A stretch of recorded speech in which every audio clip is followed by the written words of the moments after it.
The front door clicked shut with its familiar soft whisper. I stood in the marble foyer, my heels clicking on the cold stone as I frantically searched my purse for the third time. Nothing. My car keys were gone. Damn it, I muttered, replaying my morning in my head. The bedroom. I'd swapped earrings last minute, rushing to make Mom's birthday lunch on time. The keys had to be on the nightstand. Kicking off my heels, the cool floor seeped through my stockings as I padded toward the stairs. The house felt different in the afternoon light. Too quiet. Too still. Usually I'd call out for Antonio, letting him know I was home. But something held me back. Maybe it was the silence pressing against my skin, or the odd way shadows fell across the upstairs hallway. I reached the top of the stairs and turned toward our bedroom. The door was slightly ajar, and I saw movement through the gap. My heart did a little flutter of anticipation. Maybe Antonio was home early. Maybe we could finally talk, really talk, about the growing distance between us, a canyon I couldn't cross. But as I got closer, voices drifted through the crack. Two voices. One was Antonio's, low and intimate in a way I hadn't heard him speak to me in months. The other made my blood run cold. She has no idea, does she? Vanessa's voice was soft, almost pitying. My sister, my twin sister, speaking in our bedroom as if she belonged there. I pressed myself against the wall, my hands trembling as I fought to breathe quietly. Through the narrow opening, I saw them on our bed. My bed. Antonio's shirt was unbuttoned, and Vanessa's dark hair spilled across the pillow I'd slept on just hours earlier. Leslie's always been so naive, Antonio replied, his fingers tracing Vanessa's arm. She actually believed all those late nights at the office. She bought the story about needing space to work on our marriage. Vanessa laughed, a sound like breaking glass. She believed everything, just like when we were kids. Remember how easy it was to convince her that Mom loved her just as much as me. My legs gave out. I slid down the wall, my back scraping against the textured wallpaper as I sank to the floor. The words hit me like physical blows, each one landing with devastating precision. Speaking of Monica, Antonio's voice took on a different tone. When are you going to tell Leslie the truth about what your fathers will really said? Our father, Vanessa corrected, a sharp edge to her voice. And why would I tell her anything? She's getting exactly what she deserves, nothing. But the lawyer said what I paid him to say. Vanessa's voice was cold now, calculating. Leslie doesn't need to know about the other half of the inheritance. She doesn't need to know about the letters. She doesn't need to know about anything. The world tilted sideways. I pressed my fist against my mouth to keep from crying out, tasting blood where my teeth cut into my knuckle. Letters? What letters? And what inheritance? Dad had died 3 years ago, leaving everything to Mom, or so I'd been told. You're sure Monica won't say anything? Antonio asked. Mom's been keeping bigger secrets than this for 30 years. Vanessa said, she's not going to start talking now. Besides, she hates Leslie as much as I do. Maybe more. Why? She's her daughter. The silence stretched so long I thought they'd stop talking. Then Vanessa spoke again, and her words shattered the last foundation of my world. No, Antonio, she's not. I don't remember how I got to my car. One moment, I was crumpled on the hallway floor. The next, I was sitting in my Honda in the driveway, staring at the house I'd called home for 5 years. My hands shook as I gripped the steering wheel, Vanessa's words echoing in my mind like a death knell. She's not what? Not Monica's daughter? That was impossible. I had birth certificates, baby photos, memories of Mom braiding my hair and reading me bedtime stories. I had 28 years of being Leslie Herbert, daughter of Monica and the late Franklin Herbert, twin sister to Vanessa. But even as I tried to convince myself it was a lie, pieces began falling into place. The way Mom's face would go blank when I asked about my early childhood. How she and Vanessa shared private jokes I never understood. The way I'd always felt like an outsider in my own family, watching from the sidelines as they connected. In ways I couldn't. I drove to the cemetery where Dad was buried, not knowing where else to go. The afternoon sun cast long shadows across the headstones, and I found myself kneeling beside the marble marker that read, Franklin Herbert, beloved husband and father. What did you do, Dad? I whispered to the stone. What did you do to me? My phone buzzed. A text from Antonio. Where are you? Thought you'd be back by now. I stared at the message, remembering the way he'd touched my sister's skin. The casual cruelty in his voice when he called me naive. How long had they been planning this? How long had I been living a lie? Another text. Monica's looking for you. Something about lunch. Mom's birthday lunch. I'd completely forgotten. The thought of sitting across from her, pretending everything was normal while these secrets burned inside me, made my stomach turn. But maybe, just maybe, I could find answers. I drove to my childhood home, the small ranch house where I'd grown up believing I belonged. Monica was waiting in the kitchen, her silver hair perfectly styled, her makeup flawless despite turning 62 today. Leslie, there you are, she said, but her smile didn't reach her eyes. I was starting to worry. Sorry, Mom, I got held up. She studied my face with those sharp brown eyes that had never quite looked like mine. You look pale. Are you feeling all right? Just tired. I sat at the kitchen table where I'd done homework as a child, where I'd told her about my first kiss, where I'd cried about college rejections. Can I ask you something? Of course. The endearment felt like a knife between my ribs. Do you have any pictures of me as a baby? Like really early ones. Something flickered across her face. So quick, I almost missed it. You know I do. They're in the albums upstairs. Not those ones, I mean from the hospital when I was born. Monica's hands stilled on the coffee cup she'd been holding. Why would you ask that? I just thought... I was thinking about family. History for Antonio and me, when we have kids. The lie came so easily I surprised myself, but Monica's reaction told me everything I needed to know. Her face went ashen, and her hands actually trembled. Leslie, why don't you tell me what's really going on? I looked at this woman who'd raised me, who taught me to ride a bike and helped me with my wedding dress, and felt my heart breaking. In real time, who is my real mother? The coffee cup slipped from Monica's hands, shattering against the tile floor. Brown liquid spread across the white surface like a stain that would never come out. Leslie, please, my voice cracked. Please, just tell me the truth. Monica aged 10 years in front of me. She sagged against the counter, her perfectly composed mask finally slipping. How did you find out? So it's true, she nodded slowly. Your father, he was married before. To Isabella. She died when you were 6 months old. The kitchen spun around me, and I was his secretary. We'd been having an affair for 2 years before Isabella got pregnant. The words came out in a rush, as if she'd been holding them back for decades. When she died from that accident, someone had to take care of you. Your father, he was falling apart, so I moved in. We got married when you were 2, and Vanessa is my daughter. Mine and your father's. Monica's voice was barely a whisper. Isabella never knew about her. I felt like I was drowning in quicksand, each revelation pulling me deeper into a nightmare I couldn't wake up from. So I'm not ... We're not twins? Vanessa is 18 months younger than you. We just ... We told everyone you were twins. It was easier than explaining ... Easier than explaining that you destroyed a marriage and stole a dead woman's child. Monica flinched like I'd slapped her. It wasn't like that. I loved your father, and I raised you. I loved you. Did you? The question came out harder than I intended. Or did you resent me? Did you hate me because I was a reminder of what you'd done? Leslie, please. What about Dad's will?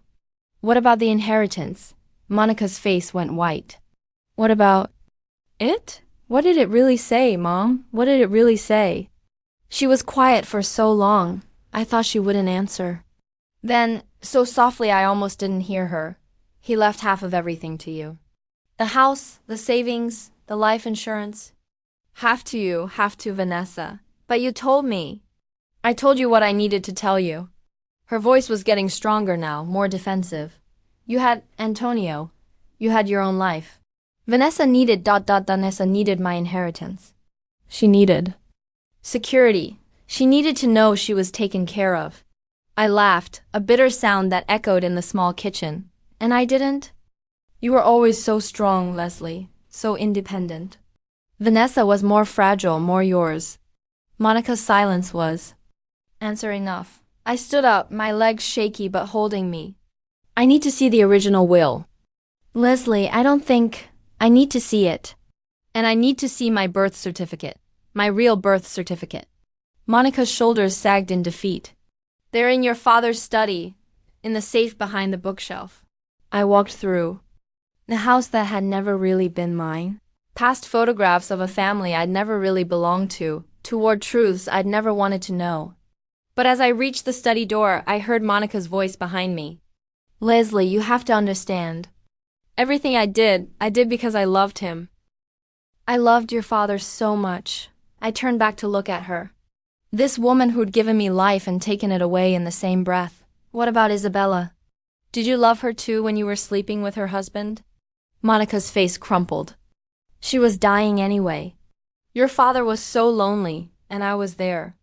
She was dying of cancer when you were having an affair with her husband. I felt something inside me break completely. Not just my heart, but something deeper. The part of me that had always tried to see the good in people, to find excuses for their cruelty, that part of me died in that moment. And in its place, something cold and clear and furious was born. Isabella was my mother, I said quietly. My real mother. And you let her die believing her husband was faithful. You let her die without knowing she had a daughter who would grow up calling her murderer mom. Leslie, that's not fair. And then you stole my inheritance. You stole my identity. You let me believe I was someone I wasn't for 28 years. I walked into the study and began pulling books from the shelf, looking for the safe Monica had mentioned. Behind a row of old law books, I found it. The combination was my father's birthday. At least the man I thought was my father. Inside were documents that would change everything. Isabella's death certificate. My real birth certificate listing Isabella Maria Santos as my mother. The will in my father's handwriting, clearly, stating that half of his estate should go to my daughter Leslie, born to my beloved first wife Isabella.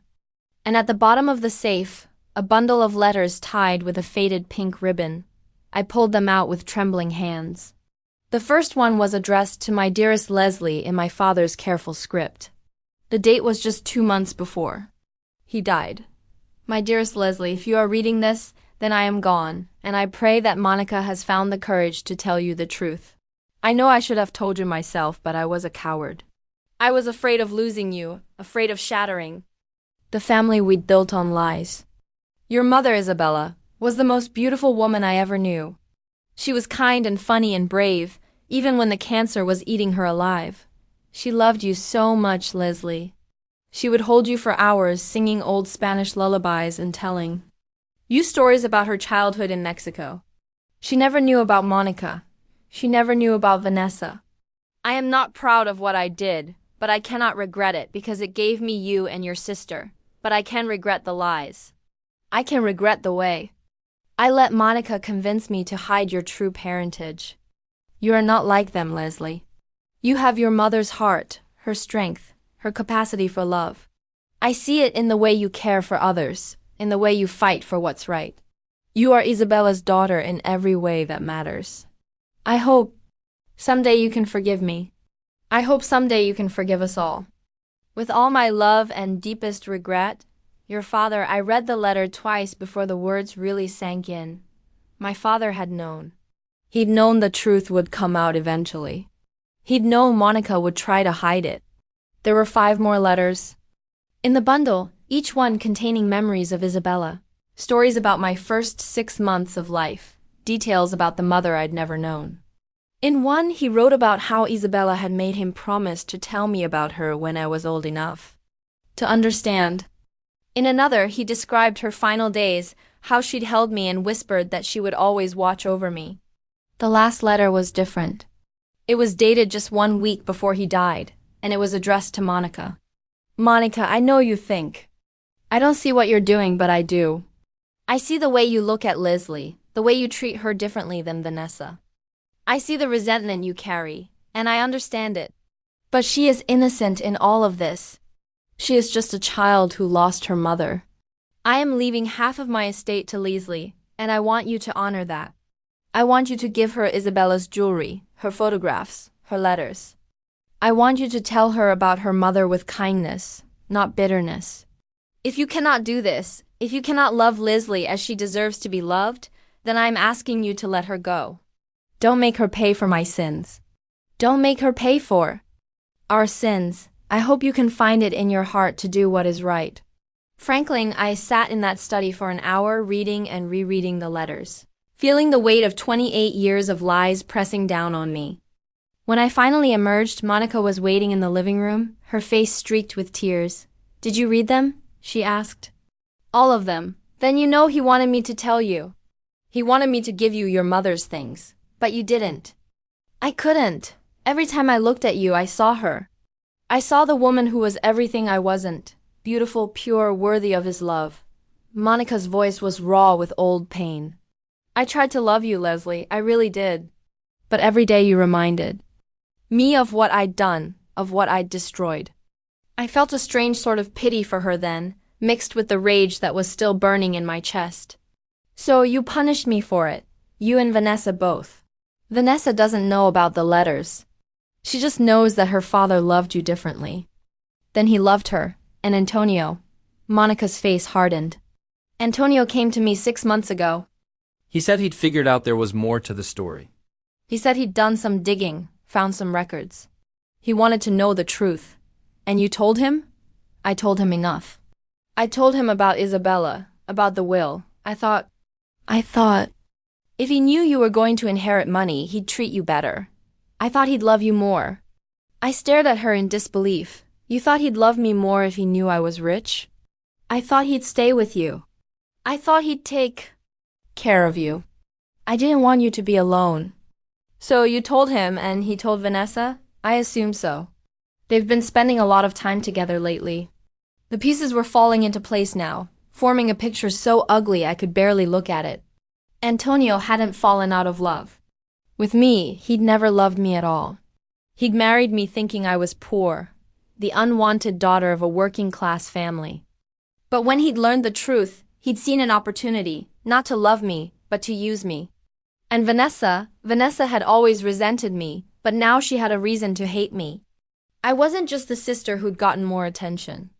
I was the bastard daughter who'd stolen half of her inheritance. "Where are my mother's things?" I asked quietly. Monica looked surprised by the question. "In the attic, in a trunk with her name on it." "I want them, Leslie. I don't think I want them now." Monica led me upstairs to the attic where she pulled out a cedar trunk marked Isabella M. Santos in faded gold lettering. Inside were treasures I'd never known existed, photographs of a woman who looked exactly like me, jewelry that sparkled, even in the dim light, letters written in Spanish that I would need to translate, and a small wooden box containing a saint's medal and a lock of dark hair. At the bottom of the trunk was a baby book filled with Isabella's careful handwriting. Every milestone was recorded: my first smile, my first tooth, the day I said, "Mama," for the first time. The entry stopped abruptly at 6 months. And on the last page, in shaky handwriting, was a note. "My beautiful Leslie, I am so sorry I cannot stay to watch you grow. But I will always be with you in your heart and in your dreams. Be strong, mi amor. Be brave. Be everything I know you can be. Oh, my love, Mama." I closed the book and looked at Monica, who was watching me with something like fear in her eyes. "I'm taking all of this," I said. "Leslie, please, we can work this out. We can." "No." I stood up, the baby book clutched to my chest. "We can't. There's no working this out. There's no going back." I carried the trunk down to my car, making 3 trips to get everything. Monica followed me, pleading, but I didn't listen. I was done listening to lies. As I drove away from the house where I'd grown up, I felt something: clarity. The hurt was still there, sharp and raw. But underneath it was something else, something that felt like power. I knew who I was now. I knew what had been done to me, and I was going to make sure everyone paid for it. I didn't go home that night. Instead, I checked into a hotel downtown, a place where Antonio would never think to look for me. I spread Isabella's photographs across the small table by the window, studying the face that was so much like mine. In one picture, she was holding a baby me and smiling with such pure joy that it made my chest ache. My phone had been buzzing all evening. Antonio, Vanessa, Monica, all of them looking for me. I ignored them all and instead called the one person I thought I could trust. Leslie? My best friend Carmen's voice was warm with concern. Are you okay? You sound strange. Carmen, I need to ask you something, and I need you to be completely honest with me. Of course, what's wrong?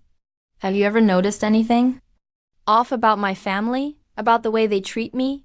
Carmen was quiet for a long moment. Leslie, what happened? Just answer the question, please. Honestly, yes.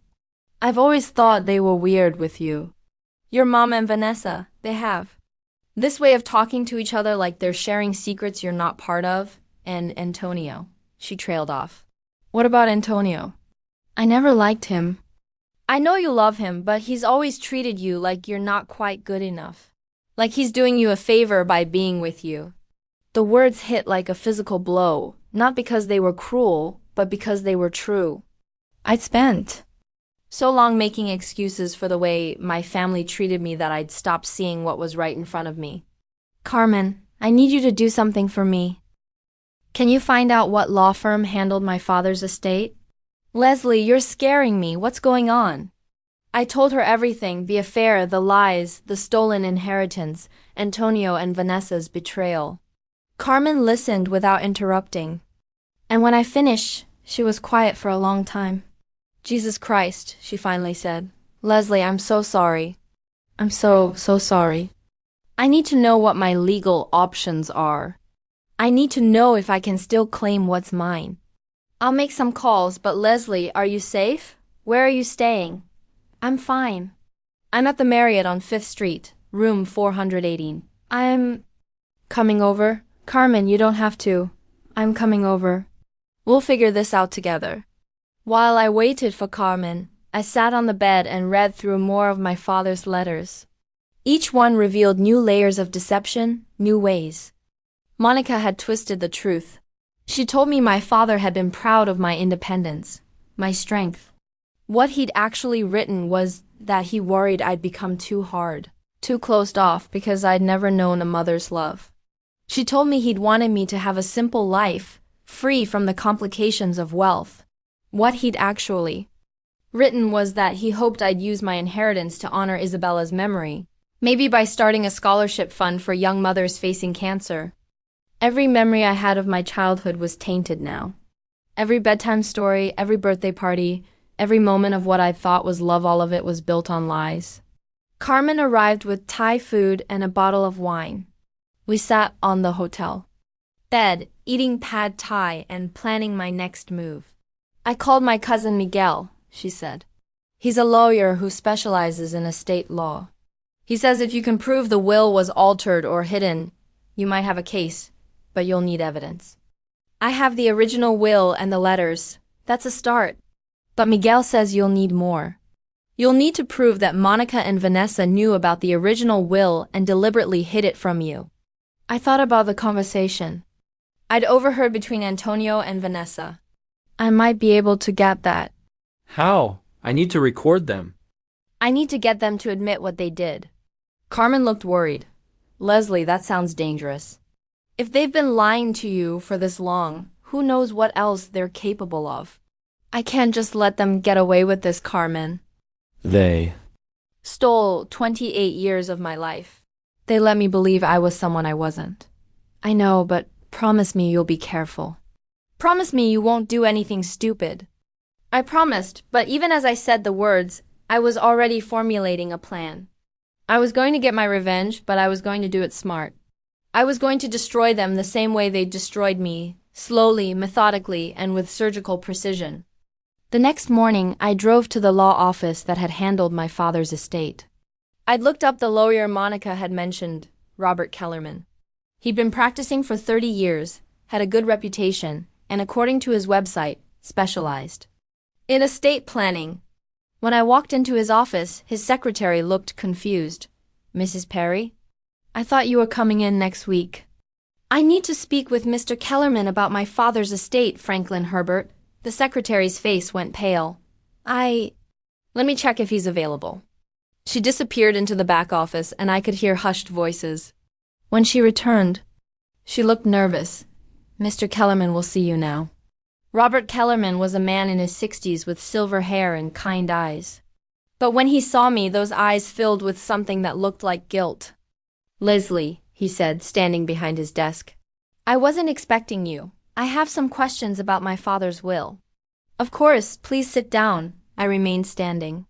I want to see the original will, the one my father actually wrote. Kellerman's face went ashen. I'm not sure what you mean. I mean the will that left half of his estate to me. Not the fake one you showed me at the reading. Leslie, I think there's been some confusion. There's no confusion, Mr. Kellerman.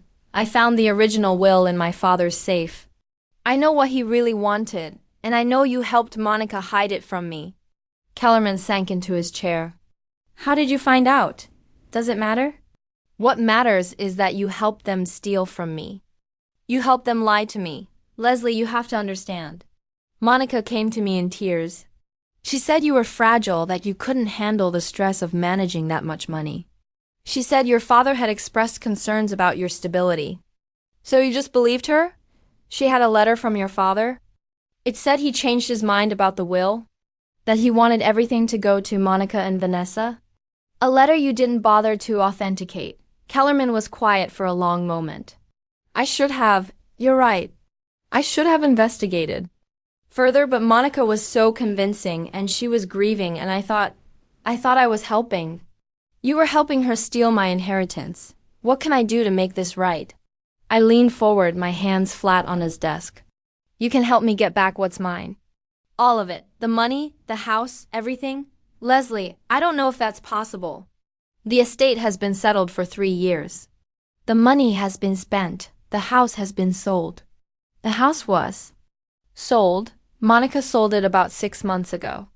She said she needed the money for medical bills. I felt like I'd been punched in the stomach.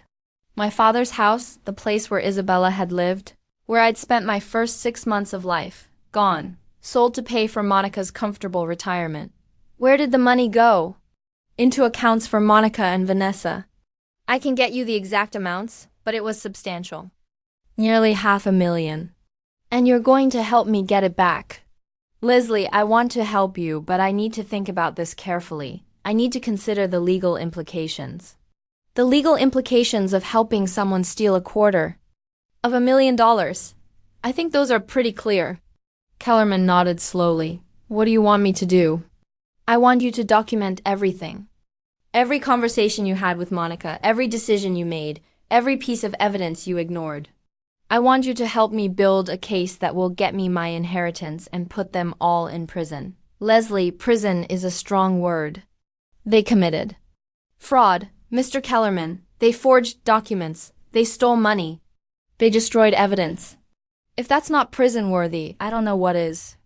I left the law office with a promise that Kellerman would cooperate fully with my case. But as I drove home, I realized that legal justice wasn't enough. I wanted them to feel the same betrayal I'd felt. I wanted them to experience the same devastation of having their entire world revealed as a lie. I was going to give them exactly what they'd given me, the complete destruction of everything they thought they knew about their lives. I returned home that afternoon with a plan. Antonio's car was in the driveway, and I could see him pacing in the living room through the front window. When I walked in, he rushed to me with what looked like genuine concern. Leslie, thank God, I've been worried sick. Where were you? I needed some space to think. About what? What happened at your mother's lunch? Monica called looking for you, and she seemed upset. I studied his face, looking for signs of the man I'd overheard in our bedroom. But Antonio was a good actor. He looked tired, worried, like a husband who'd been genuinely concerned about his missing wife. We had a fight, I said carefully, about family stuff. It's not important. It's important if it's upsetting you. Antonio reached for my hands and I let him take them. Leslie, I feel like we've been distant lately. I want to fix that. I want us to be close again. The sincerity in his voice made my skin crawl. I'd like that too. Good, why don't you go rest? I'll make dinner. We can talk about whatever's bothering you. I went upstairs to our bedroom, the same room where I'd discovered his betrayal just 24 hours ago. But now I was looking at it with new eyes. I was looking for evidence, for clues, for anything that might help me understand how long this had been going on. In Antonio's knitstand, I found a receipt from a jewelry store, a diamond necklace purchased 2 weeks ago. My heart sank until I realized it wasn't for me. I never received any jewelry from Antonio. It was for Vanessa. I photographed the receipt and kept searching. In his closet, hidden behind a row of suits, I found a small overnight bag. Inside were clothes, toiletries, and a hotel key card from the Riverside, the same hotel where Vanessa had been staying since her apartment lease ended last month. The pieces were falling into place. This wasn't a new affair.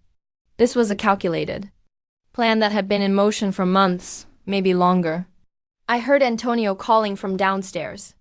Lazily, dinner's ready. I went down to find he'd made my favorite pasta dish, complete with candles and wine. Under other circumstances, it might have been romantic. Now it felt like a performance. This looks wonderful, I said, taking my seat. I thought we could use a nice evening together. Antonio poured wine for both of us. I've been thinking about what you said about us being distant. I want to change that. What do you think went wrong? Antonio appeared to consider the question carefully. I think I've been too focused on work. I've been neglecting you, neglecting us. But I want to make it up to you. How? Well, I've been thinking. Maybe we should take a trip, get away from everything. Just the two of us. We could go to that bed and breakfast in Napa you're always talking about. I smiled, wondering if he was planning to take Vanessa there instead. That sounds nice. When were you thinking? Next weekend? I could take Friday off, make it a long weekend. I'd like that. We ate dinner, making small talk, and Antonio was charming and attentive in a way he hadn't been in months. If I hadn't known the truth, I might have believed he was genuinely trying to save our marriage. After dinner, he suggested we watch a movie. We settled on the couch, and Antonio put his arm around me, pulling me close. I forced myself to relax against him, to play the part of the loving wife. Leslie, he said softly, I love you. I know I don't say it enough, but I do. I love you too, I replied, the words tasting like ash in my mouth. I want you to know that no matter what happens, no matter what anyone tells you, I'm here for you. I'm on your side.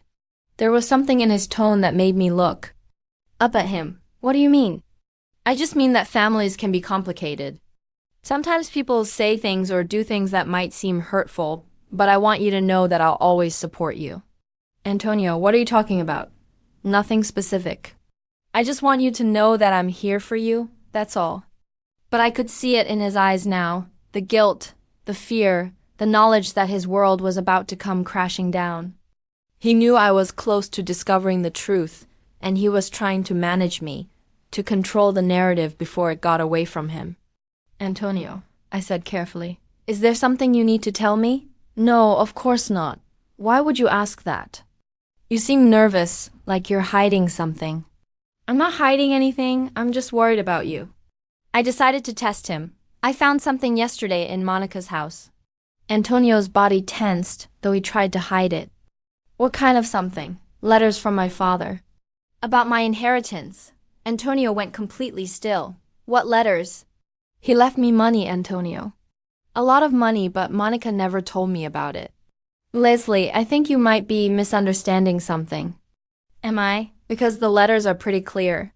He left me half of everything, and Monica hid it from me. Antonio was quiet for a long moment, and I could see him calculating his response. Even if that's true, Leslie, the estate was settled. Years ago, you can't just what? Can't just claim what's rightfully mine. That's not what I meant. I just meant that legally it might be complicated. How would you know about the legal complications, Antonio? Unless you already knew about this. I didn't know anything. I'm just saying, you're lying to me. I pulled away from him, standing up from the couch. You know something about this. I can see it in your face. Leslie, you're being paranoid. Am I? Or am I finally seeing clearly for the first time in years? Antonio stood up too, and for a moment I saw something. Danger's flash in his eyes. Careful, Leslie. You're talking about things you don't understand. What don't I understand? Explain it to me. You don't understand how the real world works? You don't understand that sometimes people have to make difficult decisions. You don't understand that not everything is about you. There was the mask slipping. The real Antonio, the one who saw me as naive and foolish, the one who thought I was too weak to handle the truth. You're right, I said quietly. I don't understand a lot of things, but I'm learning. I went upstairs, leaving Antonio standing in the living room. I could feel his eyes on me, calculating, wondering how much I actually knew. In our bedroom, I sat on the bed and called Carmen. How did it go with the lawyer? She asked. Good, he's going to help me build a case. But Carmen, I need you to do something else for me. What? I need you to help me set up a recording device. I need to catch them admitting what they've done. Leslie, I don't like this. It sounds dangerous. I can handle Antonio, but I need evidence. I need them to confess. Carmen was quiet for a moment. Okay, but we do this my way. Safe and smart. Agreed. I'll pick up the equipment tomorrow, but Leslie, promise me that if this gets out of hand, you'll walk away. Promise me your safety is more important than revenge. I promise, I said, though I wasn't sure I meant it. The next day, Carmen arrived with a small digital recorder and a plan. We would set it up in the living room, hidden behind a picture frame, and I would orchestrate a conversation that would force them to reveal the truth. The key, Carmen explained, is to make them think they're safe. Make them think you don't know as much as you do. Let them get comfortable, and then start asking questions. I invited Monica and Vanessa over for dinner that night, telling them I wanted to apologize for my behavior at the birthday lunch. Antonio was suspicious, but I convinced him it was part of my effort to repair our relationship. They arrived. Together, Monica looking nervous and Vanessa looking annoyed. We sat in the living room for drinks before dinner, and I could see Antonio and Vanessa exchanging glances. I want to apologize, I began, for the way I acted yesterday.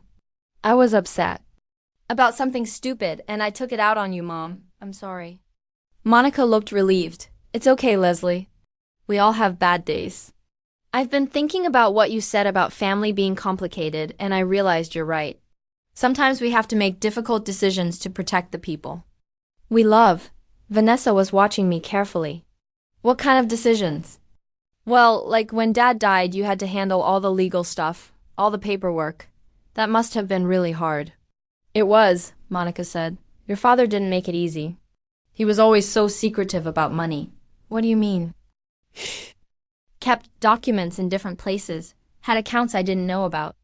It took months to sort everything out. Did you find everything eventually? Monica hesitated. I think so. Why? I was just wondering if maybe there was something you missed. Some account or investment that we don't know about. Antonio leaned forward. Leslie, why would you think that? I don't know. I just keep thinking about how hard Dad worked, how careful he was with money. It seems like he should have left more. He left plenty, Vanessa said sharply. Mom and I have been very comfortable. I know, I just meant for all of us, for our family. Leslie, Monica said carefully, your father left what he wanted to leave. He made his wishes very clear. Did he? I found some papers in his study yesterday, some letters. The room went dead silent. I could see Monica's hands trembling, see Antonio's jaw tighten. What kind of letters? Vanessa asked. Letters to me. About my inheritance. Leslie, Antonio said, not again.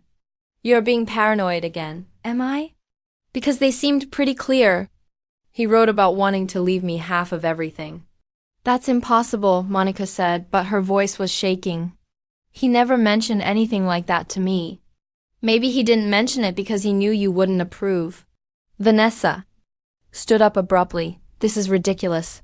Dad left everything to Mom. We were all there for the will reading. Were we? Or were we there for a performance? Leslie, what are you accusing us of? Antonio's voice was dangerous now. I'm not accusing anyone of anything. I'm just saying that maybe there's more to the story than we know. There's nothing more to the story, Monica said. Your father's wishes were clear. He wanted me to take care of everything, including taking care of you. Of course, you're my daughter. Am I?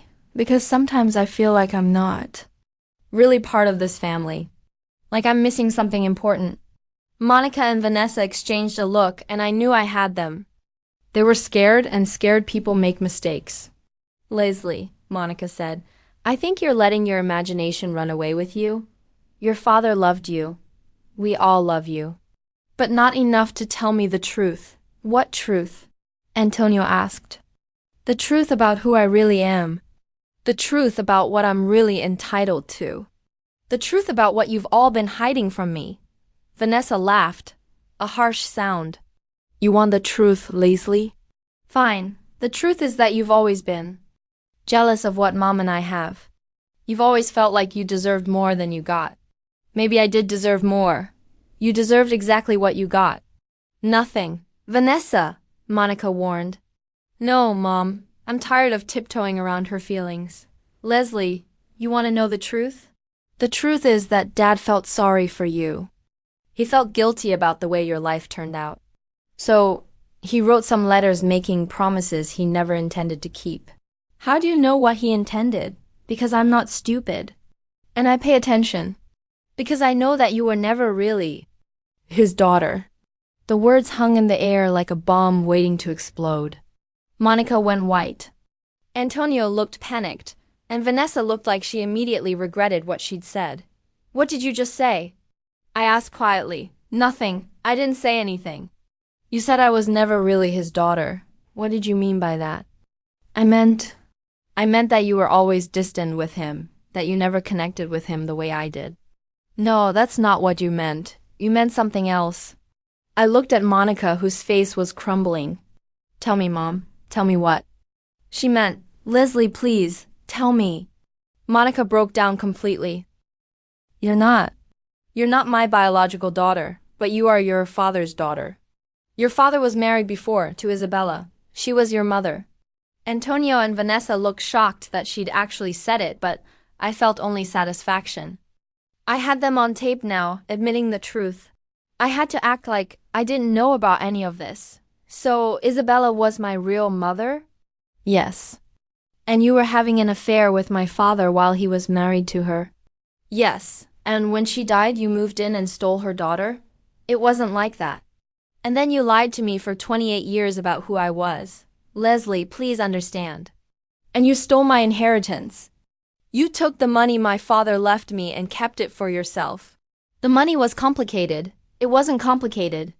It was theft. Antonio stood up. Leslie, that's enough. You're upset, but you're not thinking clearly. I'm thinking more clearly than I have in years. I know exactly what you all did to me. I know about the affair, the lies, the stolen money, and I know about you and Vanessa. Antonio went pale. What about me and Vanessa? I know you've been sleeping with her. I know you've been planning this together. Leslie, you're being paranoid. Am I? Then explain the hotel receipts. Explain the jewelry. Explain why you were in our bedroom yesterday afternoon talking about how naive I am. Vanessa looked panicked. Antonio, what is she talking about? Leslie, I think you need help. I think you're having some kind of breakdown. The only thing breaking down is your lies. I stood up, feeling powerful for the first time in years. I want you all to know that I've recorded this entire conversation. I have evidence of everything. The original will, the letters, the receipts, the testimony from the lawyer who helped you forge documents. Leslie, you can't, Monica started. I can and I will. I'm going to destroy all of you the same way you destroyed me. I walked to the hidden recorder and held it up. Every word, every confession, every admission of guilt. Monica was crying now, huge sobs that shook her whole body. Leslie, please, I raised you, I loved you. That has to count for something. You raised me on lies. You loved me like a woman loves a stolen diamond, always worried someone would find out it wasn't really yours. What do you want? Vanessa asked. Money? We can give you money. I don't want your money. I want justice. I want you to feel exactly what you made me feel. I want you to lose everything you thought you knew about your lives. Leslie, please, Antonio said. We can work this out. We can't work this out. There's no coming back from this. There's no fixing this. There's only consequences. I looked at each of them in turn. Monica, who had stolen my identity. Vanessa, who had stolen my inheritance. Antonio, who had stolen my trust and my love. You have 24 hours to think about what you've done. After that, I'm going to the police, to the district attorney, to anyone who will listen. I'm going to make sure everyone knows what you are. I walked toward the door, then turned back. Oh, and Antonio, I want you out of my house tonight. If you're still here in the morning, I'll call the police. Leslie, this is my house too. Actually, it's not. It's in my name, remember? Because my credit was better when we bought it. I left them sitting in the living room, destroyed and panicked, and went upstairs to pack a bag. I was going back to the hotel for the night, but tomorrow I was going to start the process of reclaiming my life. The next morning, I met with Carmen and a criminal attorney she'd recommended, Cindy Valdez, a woman in her 50s with steel gray hair and eyes that missed nothing. This is substantial, Cindy said, reviewing the documents I'd brought. We have fraud, forgery, theft, conspiracy. The recording you made last night is particularly damaging. What happens now? Now we build a case. We gather every piece of evidence, every witness, every document, and then we present it to the district attorney. How long will that take? A few weeks, maybe a month. These things move slowly. What about the inheritance? Can I get that back? That's a separate civil matter. But with the evidence we have, I think we can make a strong case for recovering what was stolen from you. I spent the morning giving Cindy a detailed statement about everything I'd discovered. She was particularly interested in the lawyer who'd helped falsify the will reading. Kellerman's cooperation will be crucial, she said. If he's willing to testify about what Monica asked him to do, we have a very strong case, He said. He would cooperate fully. Good. I'll contact him this afternoon. I left Cindy's office feeling hopeful for the first time in days. Justice was coming, slowly but surely. But when I returned to the hotel, I found Antonio waiting in the lobby. Leslie, please, we need to talk. There's nothing to talk about. There's everything to talk about. You're destroying innocent people. I laughed bitterly. Innocent people? Antonio, you were sleeping with my sister while lying to my face about working late. How is that innocent? That's not what this is about. Then what is it about? Antonio looked around the busy lobby, then leaned closer. It's about the money. You don't understand what you're doing. That money, that inheritance, it's not just sitting in a bank account. It's been invested, used, spent. Even if you win, there's nothing left to recover. Then they'll have to pay it back. With what? Monica's living on Social Security. Vanessa has debts. I make good money, but not enough to pay back $250,000. That's not my problem. Leslie, please think about this rationally.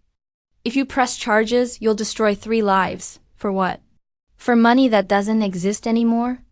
This isn't about money, Antonio. This is about the truth. This is about justice. Justice? Antonio's voice was getting louder. You want justice? Then let's talk about justice.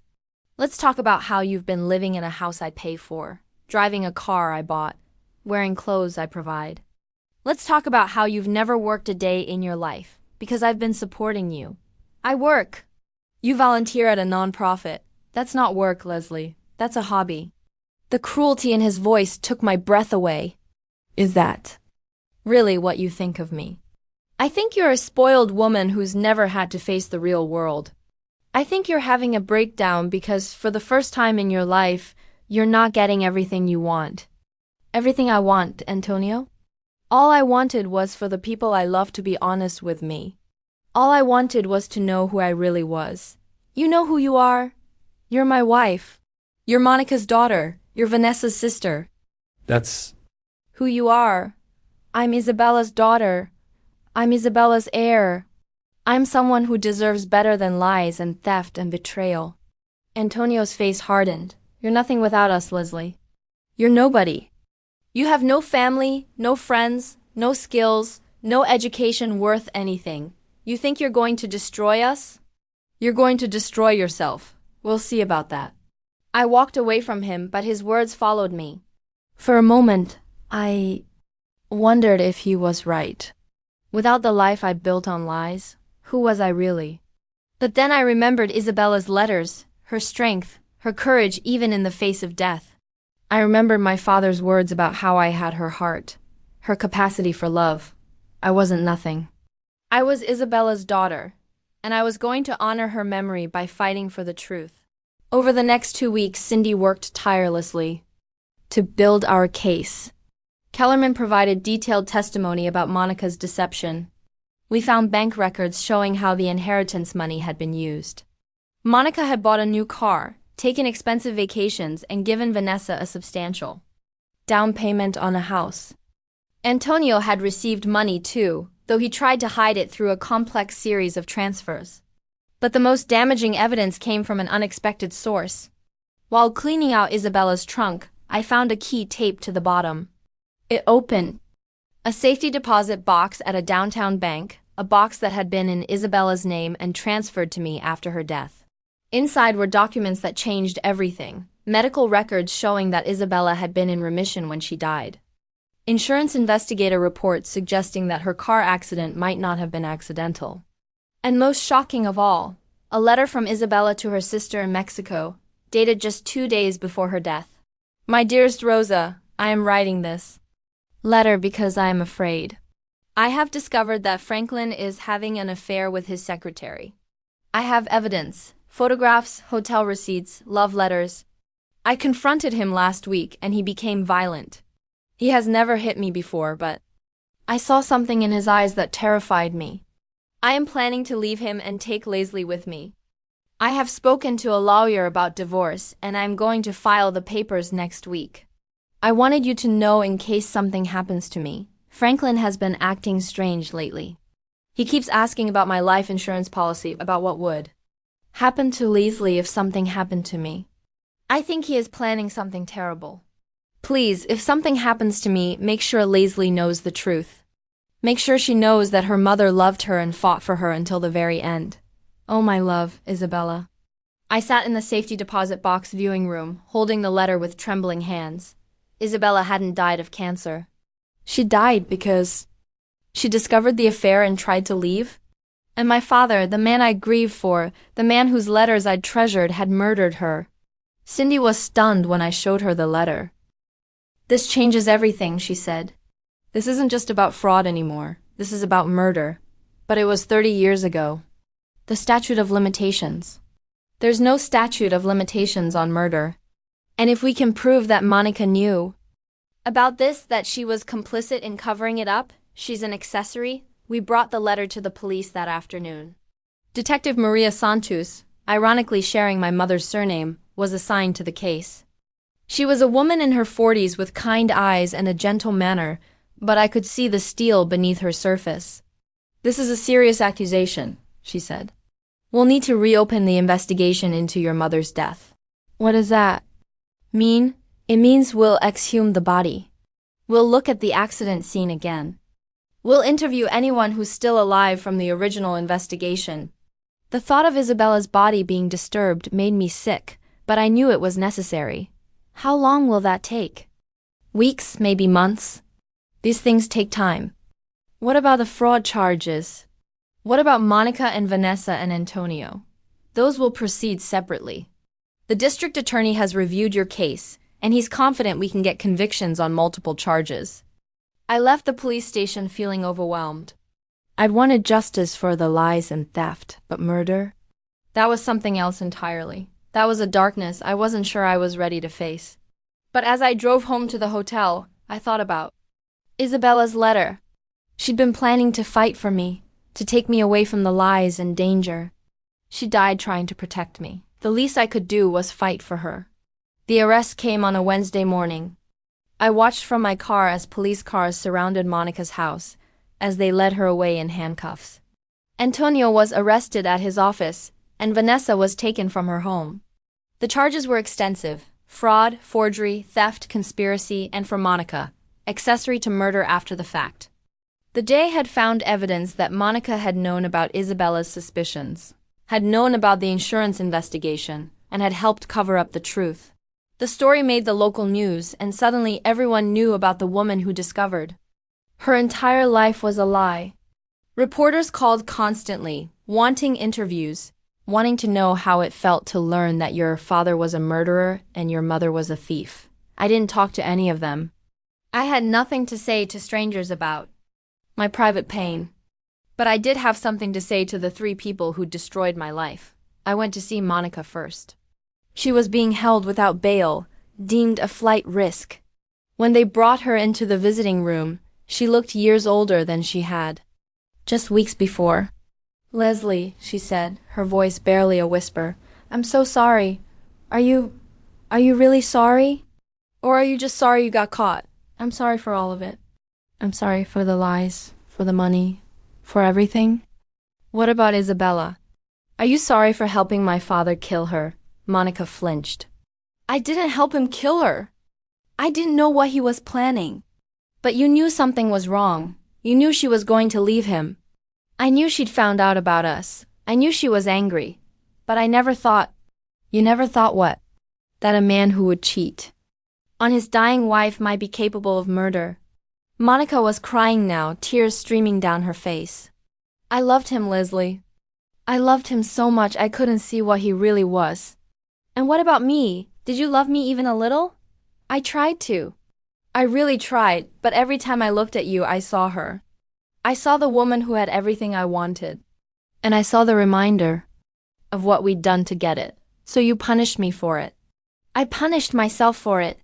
Every day. Every time I was cruel to you, every time I favored Vanessa, every time I let you believe you weren't good enough, I was punishing myself. I stared at this woman who'd shaped my entire life, who'd given me love and poison in equal measure. That doesn't make it right." "No, it doesn't. Nothing I did was right. But Leslie, you have to understand, I was so young when this all started. I was just a secretary who fell in love with her boss. I never meant for any of this to happen." "You never meant for Isabella to die?" "Of course not.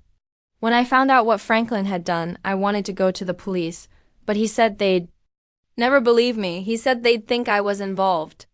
He said we'd both go to prison, and what would happen to you and Vanessa then? So you kept quiet." "I kept quiet, and I spent 30 years living with the guilt.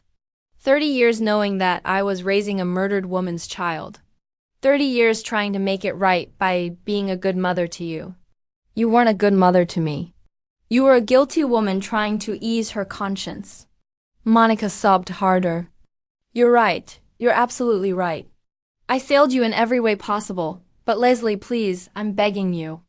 Don't let this destroy you. Don't let our sins poison your life." "My life was already poisoned. I'm just trying to clean it up." I left Monica in that visiting room and never saw her again. She died in prison months later, a heart attack brought on by the stress of the trial. I didn't attend her funeral. Vanessa was easier to face because I'd never expected much from her. She was being held in a different facility, and when I visited her, she was angry rather than remorseful. "This is all your fault," she said the moment she saw me. "You couldn't just leave well enough alone." I could say the same thing about you. What was I supposed to do? Let you come in and take half of everything? Let you destroy our family? I was part of your family too, Vanessa. I was your sister. You were never my sister. You were the constant reminder that Mom chose another woman's child over her own. I was a baby. I didn't choose any of this. No, but you benefited from it.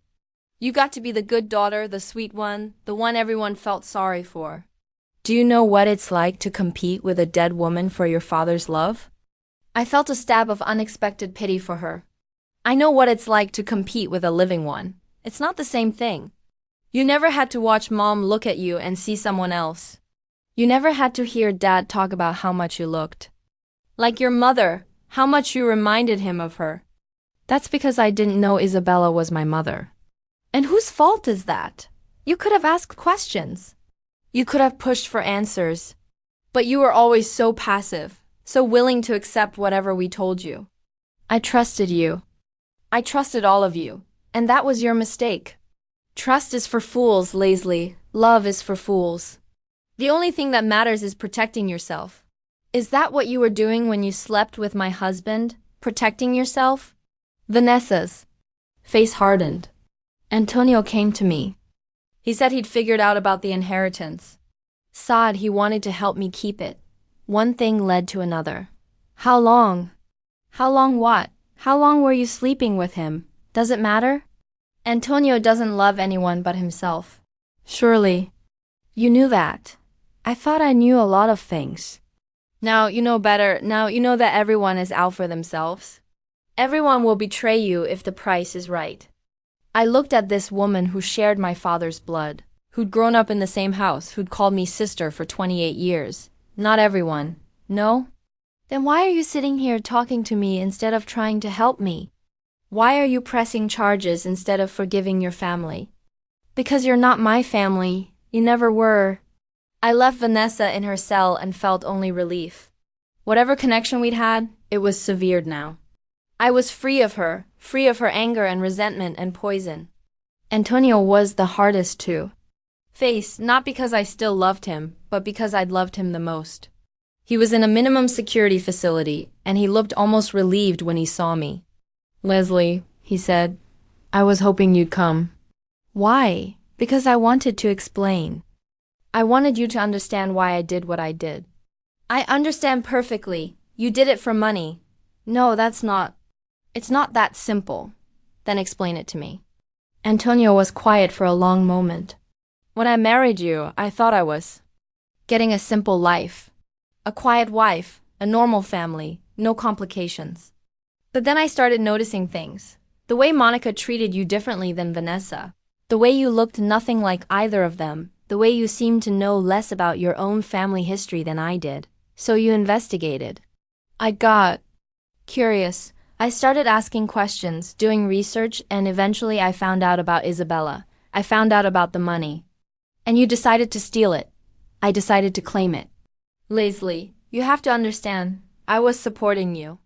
I was paying for everything. I figured if you inherited money, it would be our money anyway.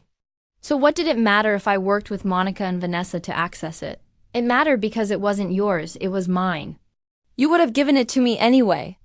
You gave me everything. I gave you everything because I loved you. Because I trusted you. Because I thought you loved me back. I did love you. I do love you. No, you don't. You love having someone who asks no questions. Who makes no demands. Who's grateful for whatever scraps of affection you throw her way. Antonio's face crumpled. That's not true. Isn't it, Antonio? When was the last time you asked me about my dreams? When was the last time you asked me what I wanted? Out of life? We talked about things. No, you talked. I listened. You made plans. I agreed to them. You decided what kind of life we'd have, and I went along with it because you were happy. You seemed happy. I was happy because I didn't know any better. I thought that was what love looked like. I thought that was what marriage was supposed to be. Leslie, I know I made mistakes. I know I hurt you, but we can fix this. We can start over. No, we can't. There's no starting over from this. There's no coming back from this level of betrayal. You're really going to throw away 5 years of marriage? I'm not throwing anything away. You already threw it away when you decided to lie to me and steal from me and cheat on me. Leslie, please, I'm begging you. Don't do this. Don't end us like this. I looked at this man who'd shared my bed, who'd held me when I cried, who'd promised to love me forever. We ended a long time ago, Antonio. I'm just finally admitting it. The trial lasted 3 months. Monica died before it concluded. But Antonio and Vanessa were convicted on all charges. Antonio got 5 years for fraud and conspiracy. Vanessa got 7 years for the same charges, plus perjury. The civil case was settled more quickly. With the criminal convictions, it was easy to prove that my inheritance had been stolen. The court ordered full restitution plus interest and penalties. Antonio's assets were seized. Vanessa's house was sold. Monica's estate was liquidated. I received $400,000. More than my father had originally left me, thanks to the penalties and interest. It was enough to start over, to build a new life on my own terms. But the most important victory came from the murder investigation. The exhumation of Isabella's body revealed evidence that her death hadn't been accidental. The car had been tampered with, the brakes had been cut. My father had murdered her as surely as if he'd put a gun to her head. The case was officially reopened, and though my father was beyond prosecution, the truth was finally revealed. Isabella Santos had been murdered by her husband to prevent her from leaving him and taking their daughter. The woman who'd raised me had been complicit in covering up the crime. I held a memorial service for Isabella at the Catholic church where she'd been married. I invited her sister Rosa, who flew in from Mexico. She was in her 70s now, but she looked so much like the photographs of Isabella that seeing her took my breath away. She would be so proud of you, Rosa told me. She would be so proud that you fought for the truth. I should have fought sooner. I should have asked questions. You were a child, and then you were a woman who'd been taught not to ask questions. But you found your strength eventually. You found your voice. Rosa stayed for a week, and she told me stories about Isabella that I'd never heard. How she'd been a teacher before she married my father. How she'd wanted to travel the world. How she dreamed of having a daughter who would be stronger than she was. She used to say she wanted you to be fearless, Rosa told me. She wanted you to be the kind of woman who would never let anyone silence her. I thought about that as I began to rebuild my life. I bought a small house in Isabella's old neighborhood, close to the church where she'd prayed. I started working at a nonprofit that helped women and men escape abusive relationships. Yes, both genders, because I realized women can also be manipulative too, like Monica and Vanessa. I used my experience, my story, to help others find their own strength. I also started writing. I wrote about Isabella, about the woman she'd been, and the daughter she tried to protect. I wrote about the lies I'd lived with and the truth I'd fought to uncover. I wrote about the difference between love and possession, between family and blood, between justice and revenge. The book was published 2 years later. It became a bestseller, not because it was sensational, but because it was honest. It was the story of a woman who'd lost everything she thought she knew about herself and found something better, the truth. 5 years after that day, I forgot my keys. I stood in the cemetery where Isabella was buried. I'd had her headstone replaced with something more fitting, Isabella Santos Herbert. Beloved mother, brave woman, forever remembered. I came here every month, sometimes to talk to her about my life, sometimes just to sit in the quiet and remember. Today was different. Today I had news. I'm getting married, I told the headstone. His name is Miguel, and he's Carmen's cousin. You remember Carmen? My best friend. She's the one who helped me through everything. Miguel was a lawyer.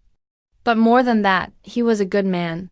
He'd known my story from the beginning, had helped me through the legal battles, had been patient while I learned how to trust again. He knows about you, I continued. He knows about Isabella Santos, about the woman who fought for her daughter until the very end. He knows that I'm not just Leslie Herbert anymore. I'm Leslie Santos Herbert, and I'm proud of both names. I placed fresh flowers on the grave, white roses, Isabella's favorite according to Rosa. I wish you could be there. I wish you could see the woman I've become. But maybe she could see. Maybe she knew that her daughter had finally found her voice, had finally learned to fight for herself. Maybe she knew that her death hadn't been in vain, that it had eventually led to justice. I stood there for a long moment, feeling something I hadn't felt in years, complete peace. The weight that had pressed down on my chest for so long was finally gone. The nightmares had ceased. I touched the headstone one last time. Thank you, Mama. Thank you for being strong enough to leave those letters. Thank you for fighting, even when it seemed hopeless. Because of you, I learned that I could fight too. As I walked away from the cemetery, the sun broke through the clouds, warming my face. I thought about my wedding next month, about the life Miguel and I would build together, about the advocacy work I'd started for others in similar situations. My phone buzzed with a text from Miguel. How are you feeling, mi amor? I smiled as I typed back. Happy, really, truly happy. And I was. For the first time in my adult life, I was genuinely deeply happy. The happiness wasn't just about Miguel, or the wedding, or even the justice we'd achieved. It was about something deeper, the happiness that comes from knowing who you are, from living authentically, from turning pain into purpose. I got into my car and drove home, windows down, music playing, feeling like I could fly. The woman I'd become was stronger than I'd ever imagined possible. She was a fighter, a survivor, a force for change. She honored her mother's memory, not through silence and fear, but through courage and action. Isabella Santos had died for the truth. I lived to share it. And in that truth, in that justice, in that new beginning, I had found something precious beyond measure. I had found myself, and I was whole.